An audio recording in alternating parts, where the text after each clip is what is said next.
Hello, my dear students. Now, today we are starting with the chapter number 7, lecture 1. अब इस chapter में हम लोग पढ़ने वाले हैं अबाउट माइक्रोबायोलॉजी. ये माइक्रोबायोलॉजी होती क्या है? What is microbiology? माइक्रोबायोलॉजी एक ब्रांच ऑफ साइंस है जिसके अंदर हम माइक्रो ऑर्गेनिजम्स के बारे में पढ़ते हैं. वो माइक्रो ऑर्गेनिजम्स जिनको हम नेकेड आई से नहीं देख सकते. हमें माइक्रोस्कोप की ज़रूरत होती है अगर हमको इन माइक्रो ऑर्गेनिजम्स को देखना है. तो we can see them only under the microscope. And these micro organisms can be bacterias, fungi, protozoan, viruses and etcetera etcetera. बहुत सारे micro organisms which are present. इन माइक्रो ऑर्गेनिजम्स में भी कुछ यूजफुल माइक्रो ऑर्गेनिजम्स भी हो सकते हैं, कुछ हार्मफुल माइक्रो ऑर्गेनिजम्स भी हो सकते हैं.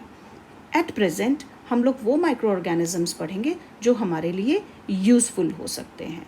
And these micro organisms are most of the time the bacterias and some fungi which are useful to us. Now we'll see the branches of microbiology. There are two branches of microbiology: applied microbiology and industrial microbiology. Now, applied microbiology.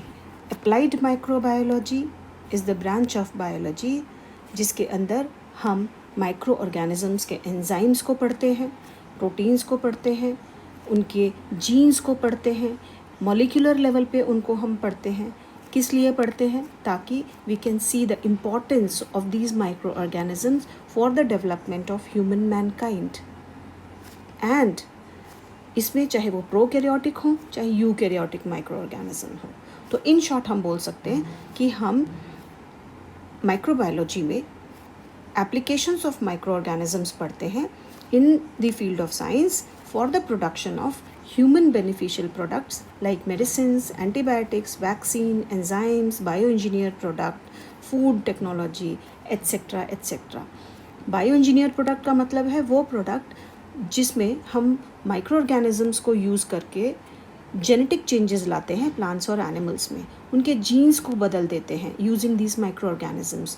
जैसे हमने एक plant के jeans को बदल दिया है, उसको हमने गोल्डन राइस नाम दिया है, yellow rice.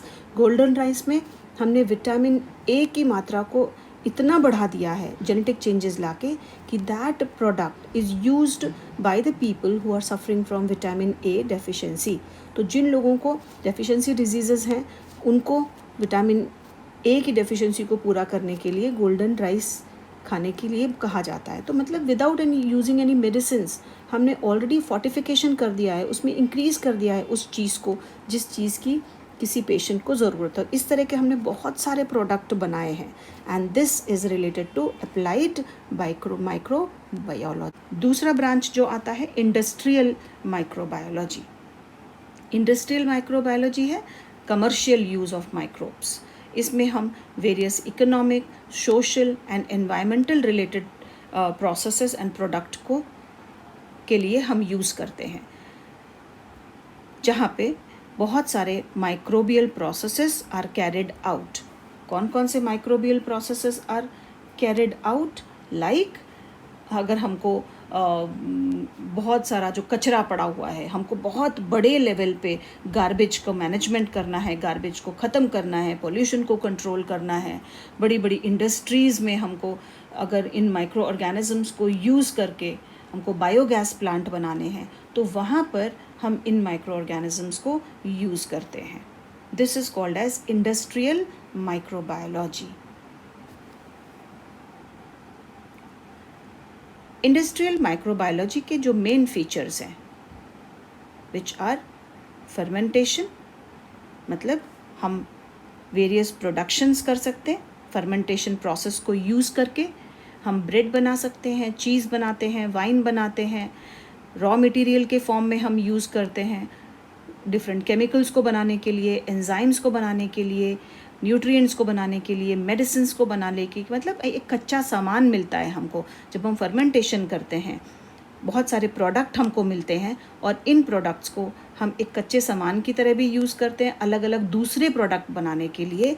And also second thing कि garbage management and pollution control के लिए भी हम इंडस्ट्रियल माइक्रोबायोलॉजी को यूज़ करते हैं. Now first thing we will study dairy products. Dairy products जो है these are fermented product. Dairy products are the fermented products. पहला cheese, butter, cream, kefir, yogurt etcetera. हम अपनी लाइफ बिना दूध के इमेजिन भी नहीं कर सकते. Milk industry plays a very important role in our life. Milk industry ने, अमूल की जो मिल्क इंडस्ट्री है, एक बहुत बड़ा रेवोल्यूशन लाया था. एक वक्त था वर्गीस कुरियन जिन्होंने मिल्क इंडस्ट्री में इतना बड़ा एक रेवोल्यूशन लाया था, एक आंदोलन लाया था, that was called as white revolution. Because milk industry plays a very vital role in our day to day life. हमारी जो दिन की शुरुआत है वो चाय से होती है या दूध से होती है या कॉफ़ी से होती है या जो भी आप खाते हैं, हर चीज़ का बेस मिल्क है. जितनी मिठाइयाँ हैं, चीज़ है, बटर है, क्रीम है, दही है, हर चीज़, आप जितने भी प्रकार के आप बाज़ार में जाते हो तो आपको दूध के प्रोडक्ट नज़र आते हैं. तो इन डेयरी प्रोडक्ट्स को बनाने के लिए बड़े पैमाने पे हम लोग माइक्रो ऑर्गेनिजम्स का यूज़ कर रहे हैं ताकि हम उसका डिफरेंट टेस्ट बना सके, डिफरेंट लुक्स दे सकें, उसको फ्लेवर दे सकें, उसके टेस्ट को और ज़्यादा एनहांस कर सकें. इसके लिए हम अलग अलग तरह के माइक्रो ऑर्गेनिजम्स को यूज़ करके we are trying the trial and error methods. Formation of these products is due to change in water and acidity content of milk. होता कैसे है? सबसे पहली चीज़ आती है कि जो पानी का कंटेंट होता है और एसिडिटी कंटेंट होता है, मिल्क के अंदर जो प्रोटीन प्रेजेंट होता है वो है लैक्टोज. और ये लैक्टोज लैक्टिक एसिड में बदल जाता है जब मिल्क दही में कन्वर्ट होता है. तो ये उसके अंदर, इसका मतलब है ऑलरेडी थोड़ा सा एसिडिक कंटेंट होता है बिकॉज लैक्टोज प्रोटीन है और ये प्रोटीन बाद में डीनेचर होके ये दही बना देता है, फट जाता है एंड उसमें से दही बनता है. तो it is change in the water and acidity content of milk. ये दो चीज़ें होती हैं जिसकी वजह से दूसरा कोई प्रोडक्ट बन जाता है. अब इस प्रोडक्ट को, जो भी प्रोडक्ट बनता है, उसके टेस्ट को एनहांस करने के लिए, वो टेस्ट तो बड़ा गंदा होता है ना, अगर दूध फट जाता है तो हम उसको थोड़ी यूज़ कर सकते हैं, हम नहीं पी सकते उसको. लेकिन हमने क्या किया है, इस दूध के प्रोडक्ट को हमने एनहांस कर दिया है, उसके टेक्सचर को इंक्रीज़ किया है. वो जो टेक्सचर देखने में अच्छा नहीं लगता है, हम उसको नहीं खा सकते, नहीं पी सकते, लेकिन हमने क्या किया है, with the help of this micro organisms हमने उसके टेक्सचर को चेंज किया है, टेस्ट को चेंज किया है, फ्लेवर को चेंज किया है, ताकि हम उसको मैक्सिमली यूज़ कर सकें. ऑन लार्ज स्केल प्रोडक्शन हम माइक्रो ऑर्गेनिजम्स जो मोस्टली यूज़ करते हैं वो है बैक्टीरियाज एंड फंजाई. थोड़ा सा हम देखते हैं कि योगर्ट, चीज़, क्रीम, ये तीनों क्या हैं, तो मिल्क प्रोडक्ट ही. तो बेसिक प्रोसेस तीनों को बनाने की सेम ही होती है. मिल्क पैस्चराइज किया जाता है, वेरी हाई टेम्परेचर पे पहले मिल्क को हीट किया जाता है और फिर एकदम से लो टेम्परेचर पे उसको ठंडा किया जाता है. That is called as pasteurisation of milk. तो ये पैस्चराइजेशन क्यों किया जाता है, ताकि उसमें जो माइक्रो ऑर्गेनिजम्स हैं जो दूध को ख़राब कर देते हैं, इन्फेक्ट कर देते हैं दूध को, उसको हम लोग पहले ख़त्म कर देते हैं, सो दैट उसके अंदर कोई भी माइक्रो ऑर्गेनिज्म नहीं रह जाता है and the shelf life of the milk can be increased. तो पैस्चराइज्ड मिल्क लिया जाता है, उसको फर्मेंट किया जाता है with the help of lactobacillus. Bacterias lactobacillus होते हैं, उसमें ऐड किया जाता है जिससे मिल्क फर्मेंट हो जाता है, उसमें रिएक्शन होती है, उसमें कार्बन डाइऑक्साइड बनता है, अल्कोहल बनता है, खट्टापन आ जाता है मिल्क में. नाउ मिल्क जो है उसका जो प्रोटीन है लैक्टोज, वो कन्वर्ट हो जाता है into lactic acid. Lactic acid coagulate हो जाता है, जम जाता है. Okay, coagulate the milk protein. ये जो लैक्टिक एसिड है ये मिल्क प्रोटीन को कोआगुलेट कर देता है. Okay, and then different compounds are formed. तो ये बेसिक प्रोसेस सब चीज़ में सेम है. मिल्क को पहले पैस्चराइज किया जाता है, उसके बाद फर्मेंट किया जाता है लैक्टोबैसिलस यूज़ करके, फिर lactose gets converted into lactic acid. ये लैक्टिक एसिड करता क्या है, मिल्क प्रोटीन को कोआगुलेट कर देता है और उसकी वजह से अलग अलग कंपाउंड्स हम बनाते हैं यूजिंग माइक्रो ऑर्गेनिजम्स। इसमें ऐड कर दिया जाता है माइक्रो ऑर्गेनिजम्स, जिसकी वजह से हमें अलग अलग कंपाउंड मिलते हैं।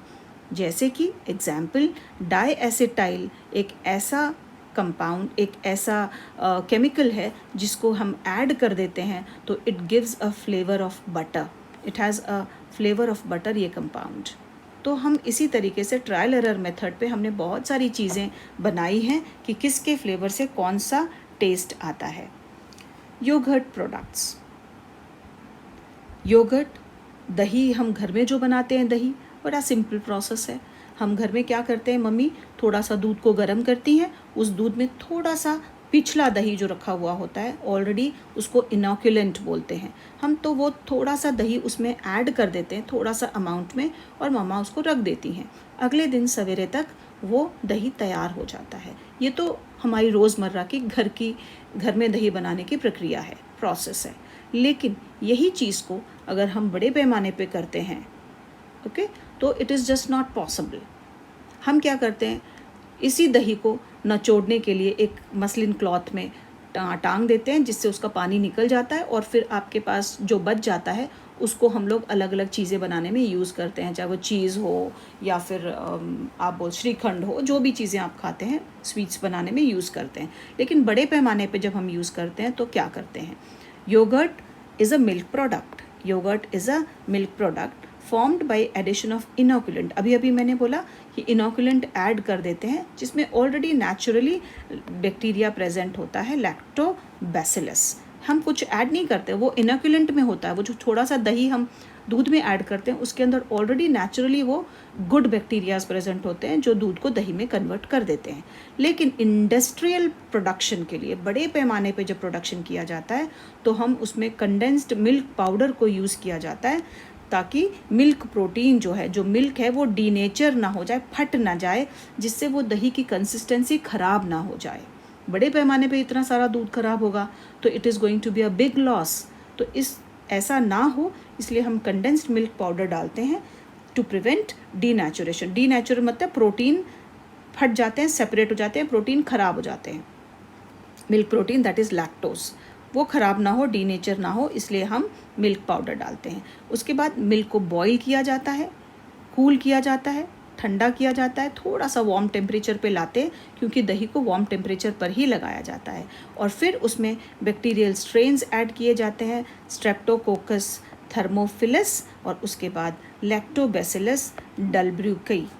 तो ये स्ट्रेप्टोकोकस एंड लैक्टोबैसिलस ये 1:1 इक्वल प्रोपोर्शंस में ऐड कर दिए जाते हैं उस थोड़े से हल्के गुनगुने या वार्म ल्यूक वार्म दूध के अंदर, उसमें ऐड कर दिया जाता है।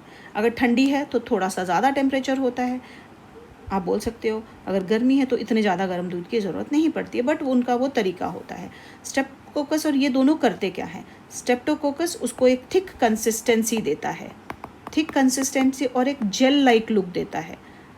बाहर का दही जब आप लाते हो, पैक्ड जो दही आता है, वो इतना बढ़िया टेस्ट में क्यों लगता है compare to the home made दही। This is the difference, because उसमें आर्टिफिशियली वो इन बैक्टीरियाज को ऐड करते हैं जो एक thick consistency, gel like consistency देते हैं, और लैक्टोबैसिलस उसके टेस्ट को इन्हांस करता है। इट इन्हांस द टेस्ट, मतलब टेस्ट को वो इंक्रीज़ करता है, बढ़िया कर देता है, खाने में मज़ा आ जाता है। टेस्ट को और अच्छा फ्लेवर देने के लिए अब बड़े बड़े अलग अलग वेराइटीज़ में ये दही आता है, ये योगर्ट आता है। दैट मीन्स इसमें फ्रूट जूस ऐड कर देते हैं, अलग अलग फ्रूट्स के जूसेस उसमें ऐड कर दिए जाते हैं। और ये जो फ्रूट जूसेस उसमें ऐड करते हैं वो डिपेंड करता है कि किसी के कोई अपनी अपनी पसंद के हिसाब से लोग सिलेक्ट कर लेते हैं।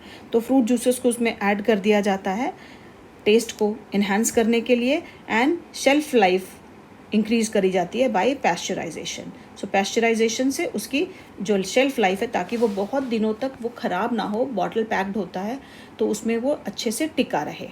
ओके, सो इन शॉर्ट क्या देखा हमने, इंडस्ट्रियल पर्पस में पहले कंडेंस मिल्क यूज़ किया जाता है, उसके बाद बॉईल किया जाता है, उसको थोड़ा ठंडा किया जाता है, फिर उसमें स्ट्रेप्टोकोकस एंड लैक्टोबैसिलस ऐड किया जाता है इक्वल प्रोपोर्शन में। स्ट्रेप्टोकोकस कंसिस्टेंसी मेंटेन करता है एंड लैक्टोबैसिलस टेस्ट देता है। और इन्हांस करना है टेस्ट, फ्लेवर अलग अलग डाल लें तो अलग अलग तरह के फ्रूट्स के जूसेस डाल देते हैं, और उसको अगर बहुत दिनों तक उसको अच्छे उसी फ्रेश कंडीशन में रखना है तो उसको पैस्चराइजेशन कर दिया जाता है। लो टेम्परेचर पे बहुत ज़्यादा पहले बॉईल किया जाता है हाई टेम्परेचर पर, लो पे जाके उसको ठंडा कर दिया जाता है, that is called as pasteurisation. Butter, अगला प्रोडक्ट है बटर। बटर दो तरह का है, दैट इज़ लार्ज स्केल पे जब हम प्रोड्यूस करते हैं, एक है स्वीट बटर और दूसरा है कल्चर्ड बटर। ये उसके बाद थर्ड प्रोडक्ट आता है चीज़ प्रोडक्शन। अगेन मिल्क यूज़ किया जाता है, लेकिन कौन सा मिल्क, काऊ का मिल्क यूज़ किया जाता है। स्पेशली चीज़ बनाने के लिए गाय का मिल्क यूज़ किया जाता है, गाय का दूध यूज़ किया जाता है। एंड इसके अंदर अलग अलग तरह के कलर्स, लुक इन्हांस करने के लिए, अलग अलग टेस्ट इन्हांस करने के लिए अलग अलग तरह के माइक्रो ऑर्गेनिजम्स ऐड किए जाते हैं। चीज़ को अलग अलग फ्लेवर, अलग अलग टेस्ट, अलग अलग लुक्स देने के लिए colours and micro organisms add किए जाते हैं। Different micro organisms like lactobacillus lactis, lactobacillus cremoris, streptococcus thermophilus, ये अलग अलग तरह के बैक्टीरियाज को यूज़ किया जाता है ताकि चीज़ को हम अलग टेस्ट, अलग फ्लेवर, अलग खट्टापन दे सकें। अब किया क्या जाता है, पहले काऊ के मिल्क को बॉईल किया जाता है, इन सबको ऐड करने के बाद उसके बाद उसको ठंडा कर दिया जाता है, उसमें ऐड करके उसको दूध फाड़ने के लिए रख दिया जाता है। मतलब इट इज़ अलाउड कि जो लैक्टोज है वो लैक्टिक एसिड में कन्वर्ट हो जाए, एट द सेम टाइम वो फट जाएगा और उसमें जो बचेगा वो है वाटर बचेगा प्लस फैट। ये दो चीज़ें अलग अलग हो जाएंगी। ये जो वाटर होता है वी कॉल दिस एज वे। तो जो पानी और फैट है ये अलग अलग हो जाता है, दूध फट जाता है, घर में आपने देखा होगा। तो इस वे को छान लिया जाता है, सेपरेट कर दिया जाता है और इसको दूसरी और चीज़ें बनाने के लिए यूज़ किया जाता है। बचा ये फैट, ये जो फैट है दिस इज़ यूज्ड, उसको मसलिन क्लॉथ में रख के या बड़े इसमें पहले उसको पूरा पानी निकाल दिया जाता है और इस फैट के टुकड़े को, दिस योगर्ट को फिर कट किया जाता है अलग अलग पीसेस में। कट करने के बाद उसको धोया जाता है, रब किया जाता है, सॉल्टेड किया जाता, नमक डाला जाता है, अलग अलग माइक्रोब्स डाले जाते हैं, पिगमेंट्स डाले जाते हैं, फ्लेवरिंग एजेंट्स डाले जाते हैं। ओके, एंड ये जो हमको जो अब चीज़ मिलता है this is called as raw cheese, इसको बुलाते हैं रॉ चीज़। ये जो चीज़ हमको अभी मिल रहा है this is called as raw cheese. इस रॉ चीज़ को अब प्रेस किया जाता है, इस इज़ केप्ट फॉर राइपनिंग। अब ये डिपेंड करता है कि ये फ्रेश चीज़ है या कितने महीने पुराना चीज़ है, तो वो डिपेंड करता है कि उसमें हम फिर अलग अलग तरह के माइक्रो ऑर्गेनिजम्स ऐड कर देते हैं और ताकि उसका फ्लेवर बदल जाए। तो राइपनिंग का मतलब है इस रॉ चीज़ को, जो फ्रेश चीज़ होता है उसको रॉ चीज़ बोलते हैं। इस फ्रेश चीज़ को अब हम प्रेस करके उसको राइपनिंग के लिए रख दिया जाता है, पकने के लिए रख दिया जाता है बाय एडिंग माइक्रो ऑर्गेनिजम्स।